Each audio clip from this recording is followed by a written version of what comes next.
So I'll speak on the effect of probiotic dose escalation on gut microbiota preterm infants. So I'll start with necrotizing enterocolitis. So it's a devastating disease. This disease, if you look at it, then you'll know it. The incidence varies from 3 to 22%. So it all depends on the denominator to some extent, that what kind of babies that particular unit is looking after and what practice they are doing. So if you look at the median, it's probably between around 6 to 8%, 6 to 9%, it will be around that. And in terms of complication, I told, that's it's devastating. It's 24 to 51%. The younger the gestation is, the higher is the incidence of mortality. And those who survive, they'll have neurodevelopmental impairment, and they might have intestinal failure, and they'll be on long-term TPN and the complications associated with TPN.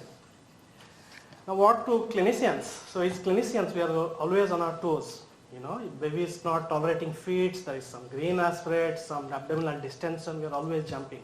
Or stop the feed, start antibiotic, do multiple x-rays, look at it, what is happening. We are always at. What about parents? It's probably the most disheartening events.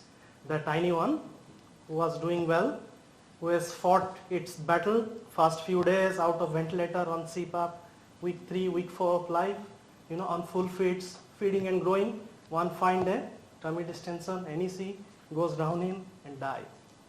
Lot of sorrow, lot of grief. It's not only for the parents, even for healthcare professionals, for all of us. What will it take to create a world without necrotizing enterocolitis? Well, the etiology is multifactorial, and we have not understood it well as yet. And we cannot treat it. There is no treatment. Yes, if there is a perforation, it's a severe NEC, we go for surgery, take it out, but we don't go for surgery all the time. But what we can do is, we can prevent it. There are few factors which are attributable to NEC, and we can prevent those things. So there are maternal factors, there are infant factors. So maternal factors, I'll leave it for my obstetric colleagues. So coming to the infant factors, there are few factors which are modifiable. We can do something about it. There are few things which cannot do much about it. The prematurity. The younger you are born at 23, 24 weeks, you are at higher risk of NEC. So you can't do anything about it. SGA, small for gestational age, blood transfusion, anemia, these things we cannot modify these things, we cannot hit these things. But bovine milk, dysbiosis, we can do something about it. So bovine milk, yes, it's a big risk factor, but we have come a long way. We have moved away from giving bovine milk to our kids.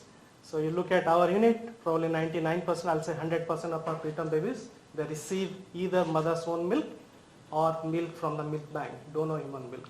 And probably that is the case all over Australia. We have established milk bank everywhere. Even if you go to developing countries, even people have started establishing milk bank. So that factor has been taken care of. But what about dysbiosis? That is something we can modify, we can do something about it. Now what is dysbiosis? Dysbiosis is when you have less beneficial bacteria and more pathogenic bacteria. Now the preterm babies, they are born with dysbiosis. On top of that, they are in hospital environment. They don't acquire good bugs. We give antibiotics, we give all sorts of drugs which are not good for their gut health. So they develop dysbiosis, and dysbiosis is a big risk factor for necrotizing enterocolitis. You give them probiotics, then the dysbiosis becomes eubiosis.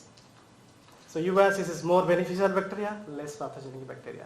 This is what we find in term babies, those who are vaginally born, those who are on breast milk. So that is eubiosis. So probiotics can potentially turn dysbiosis into probiotics. So as far as probiotics is concerned, so we definitely know it reduces NEC by a big margin, 50%. And this is a cocktail from 2023. Mortality, yes, it helps in mortality by reducing by around 25%. Probably it helps in reducing late onset sepsis as well. And at what cost? Cost just less than $1 per day. And that's irrespective of the setting and the baseline incidence. Now what is, in a global stage, there are a lot of trials, we know that probiotics are helpful. What is happening in our unit? If you look at our unit data, so the NEC incidence used to be around 8 to 10%. once upon a time. Then we started introducing probiotics. In 2010-11 they started doing trials, and then it has come down dramatically. So the blue line represents less than 28 weekers, and the red line represents 28 to 31 weekers. So in the red line we have achieved almost zero, and the blue lines we are hovering somewhere around 2 to 3%. But having said that, this waxes and wanes, so we have to be very careful, very cautious. Sometimes it goes up to 5%, then it again comes down. Now what is probiotics? Now probiotics has been defined, these are a few things are not working, as live this was defined by WHO in 2001, live microorganisms which when administered in adequate amounts confers health benefit on the host. So the learning meant they defined the adequate amounts, but no one ever defined. What is adequate amount? 60 randomized controlled trials, 30 observational studies, 25 systematic reviews and meta-analysis, 12,000 preterm infants. This is a conservative figure. I think it is more than that. And still we don't have an answer. What is an adequate dose? Now the regulatory body, they want us to use probiotics as a drug, not as a nutritional supplement. If you want to use it as a drug, we must know what is the optimal dose and whether it is safe or not. Now keeping this thing in mind, first I thought I'll do a little bit of literature review to see if there is a pathological, physiological plausibility. If you change dose, really if anything happens. So I looked at animal studies, which gave me real insight. So,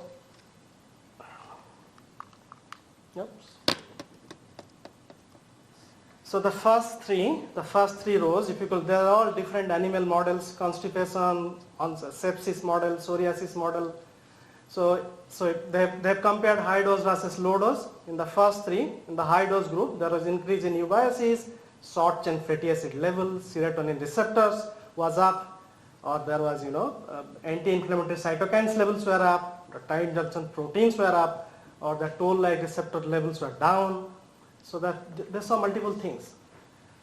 But I'll tell you, all these factors, what pathophysiologists they have seen in other models are applicable to NEC models as well.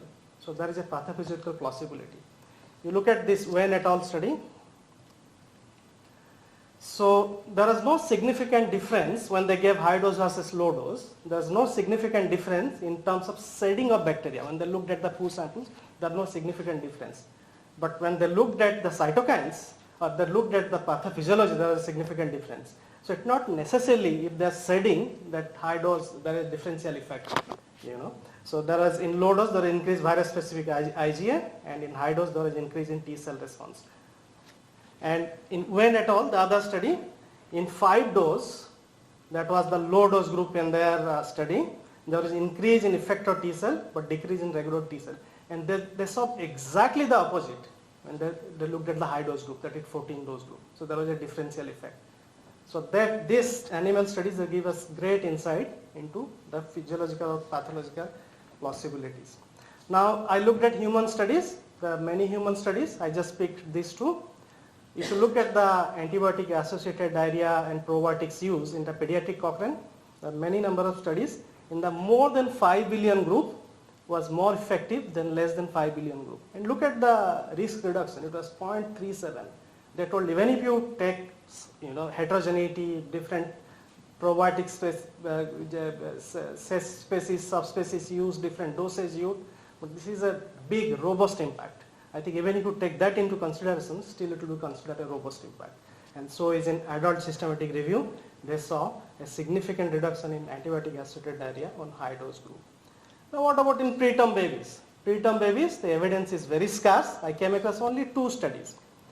In the first study, the sample size was 12 in the formula group and 9 in the human meal group, with a mean gestation of 30 to 31 weeks, little bigger babies. Then what the smaller babies less than 28 weeks, they are at increased risk of NEC compared to little bigger babies. So in this study, they used a dose between 0.05 to 4.2 billion units. In formula and human, they used 4 billion. And the 2 important things they noticed. One is the difference was most marked at 1.4 billion. So it's not that you give a lot of probiotics then it is helpful, or you give less. There has to be a sweet point. So that we have to tease out. What is the sweet point? while being safe. And the other thing they noticed, there was a greater increase Bifidobacterium infantis group compared to Bifidobacterium lactis. So it can be species specific. So what kind of probiotics we use, and you have to define the dose of that particular probiotics. So if for lactis it can be, for lactobacillus can be different, for Bifidobacterium it can be different. So that is the other thing.